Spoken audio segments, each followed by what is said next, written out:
Hi, ladies and gentlemen. How are you doing? I'm doing all right. I'm trying to do my best here, and I'm trying to give you guys quality info on this. I've looked into this several times, even before I had America 2.0 up and running, and it is my understanding that the major details behind Father Krespi, allegedly being Adolf Hitler, for the most part, could actually stand true. The only major details we need to find out would be those from the Catholic Church into whether or not, when the man Hitler went to seminary school, or whether or not he was just given a title at the Vatican, because he was very, very, very close with Pope. I forget, folks. It's on one of my America 2.0 videos, and this might actually be a heck of a topic to go into America 2.0 and do a very, very big thing on. But it is my understanding, folks, that after his escape from Europe, that Hitler did go into South America. I read, Wolf in South America, or whatever it is, that one book that was put out a while back, and it was pretty much confirmed that he did make it out of Europe, because he was pretty much put on a track where he was made into this leader. And like almost all the major great stories in history, folks, they all basically lead up to the rise and the fall of the person, and then how they go underground after that. And it's my understanding that Hitler did survive the bunker. I've always believed that.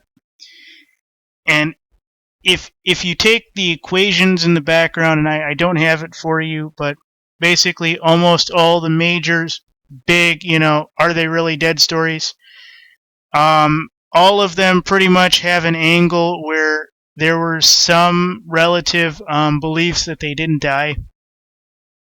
The only ones that I believe are almost absolutely to believe that they died was Aaliyah from Detroit. I believe she is almost absolutely dead, and it is unfortunate because she was very awesome. Or you go into any of the rappers, the former rappers. Kennedy, I think Kennedy is absolutely dead. I think he actually did die. I would be amazed if Kennedy did not actually die. Elvis, I believe Elvis is dead. But I do believe that he actually did have a year or two where he was probably alive after everything else.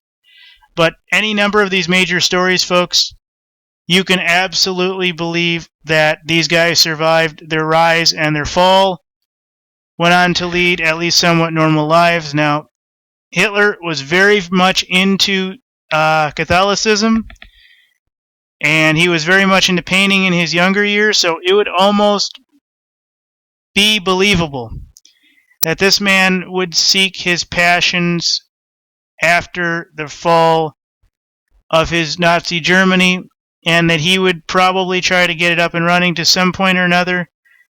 But this is actually pretty good information. Let me kind of try to get this to you. Now, a lot of people almost don't believe that he actually died in Berlin because there's very little information. There's more information, more facts, more data around him getting out. And in 1993, Father Krespi died, reportedly at the age of 90.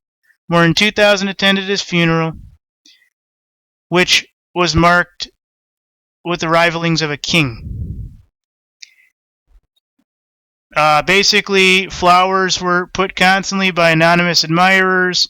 After his passing, some interesting things were discovered. He had left millions of dollars in worth of artwork. Local Germans and other later identified his known artwork to belonging to that of Adolf Hitler. Hitler was a known collector of art, and his private collection was never recovered after the war.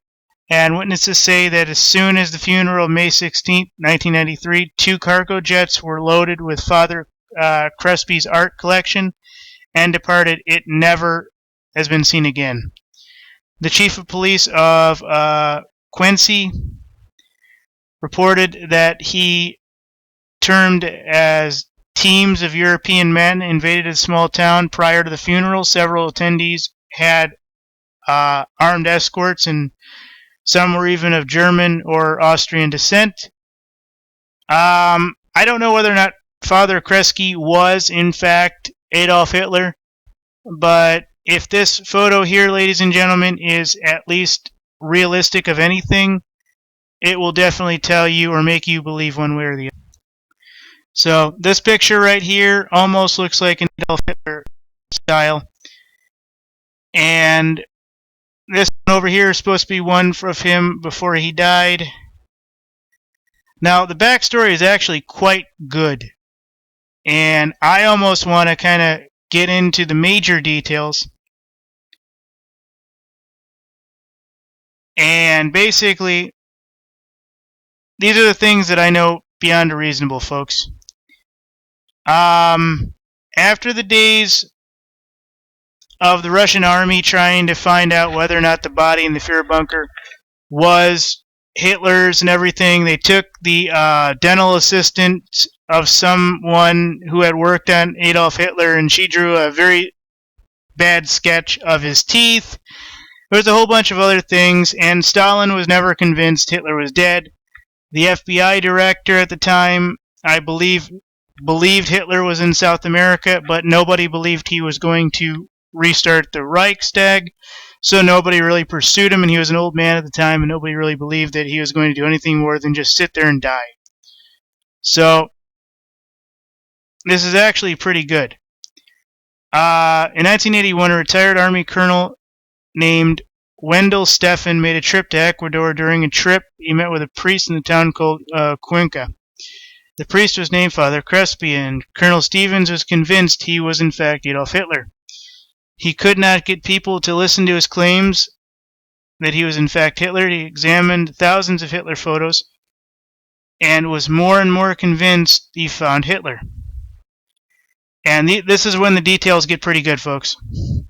Father Krespi's background is mysterious. Crespi claimed he was an Italianist, Austrian, from northern Italy, claimed he came to the Vatican in the fall of 1943. There he attended seminary and served as a novitiate. I apologize, folks, I'm not familiar with that word, and I do have a pretty good history of Catholicism. But later he was ordained into the priesthood. All this behind the closed walls of the Vatican, unheard of at the time, and never repeated since. Of this, in Vatican City, he had a city with status, diplomatic immunity, and sovereign nation. Crespi was given a position as a curator of art for the Vatican Archives, a position far above his humble rank as novitiate. His position made him responsible for cataloging a collection of art worth billions of dollars.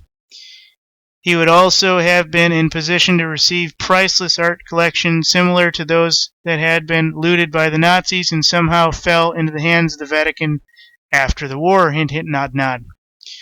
In 1956, Crespi was sent as a priest to the town of Quincy in Ecuador, a known town of the Nazi hunters, as a hideout of Martin Bormann and other high-level Nazis who escaped Germany. There he lived in a reclusive life as a village priest and reportedly gave money to every member of his congregation at the conclusion of the services. Let me repeat that. He gave money to the congregation at the end. Not they gave him, he gave them, oddly enough. This is Father Krespi. He also reportedly paid villagers to protect his mission. Villagers say German men often visited him. This is all in all, ladies and gentlemen, if I had to put my money on it, I almost would believe this. It's not so much that I don't believe he died and that was it. It's that if you look into the math behind every major person that has faked their death in their fall or something like that, there was another rise where it was quietly hushed through the rest of their existence. And it was my understanding that Hitler had a very close tie with the Catholic Church, so that when he needed to go away, he would have the Vatican's permission to go into seminary school and do his pursuit of his interest, which was art. It's my understanding beyond a reasonable doubt that this was his back way in or out of everything. And I don't care whether or not you believe this guy was Hitler or wasn't Hitler. The story is very similar, and I would love to find out when Father Krespi actually attended seminary, and whether or not Hitler had any date set up between that where he went back and forth to the Vatican. Because it's my understanding that if this happened, he was attending seminary probably, a session here, a session there, however they set it up, I'm not certain. And remember, Hitler was leaving Germany a lot. He could have made his way to the Vatican and, or South America, changed in, to his, whatever you want to call it, and then made his way from Ecuador or Belize or wherever he was supposed to be from, back to the Vatican to finish seminary, and came back as Father Krespi. I mean, it's very possible, folks. I can't say I'd stake my life on it, but this one I totally believe. I would say there's probably enough information, especially if you could find the, blood samples of both and everything else. But unfortunately, I don't think we're going to be able to do that. But I truly believe Hitler survived World War II, and I truly believe he died probably in his 60s or 70s. But I don't know so much if he died in his 90s. Thank you.